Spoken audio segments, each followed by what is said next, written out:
You are a businessman or a marketing person. Naturally, the information of other companies will be needed for the sake of your business.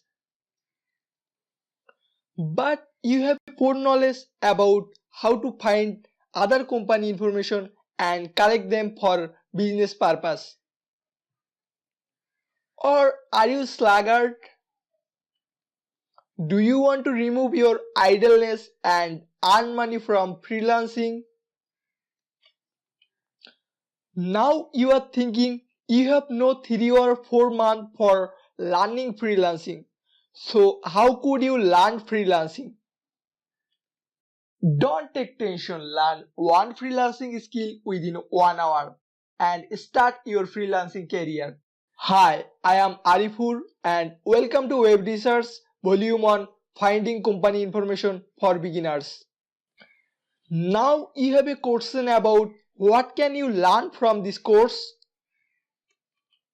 You are going to learn from this course about how to find any kind of companies, how to find company address, how to find company website, how to find company phone number, how to find company email address, how to find company social media links, how to check company website mobile friendly status, and some essential issues about web research.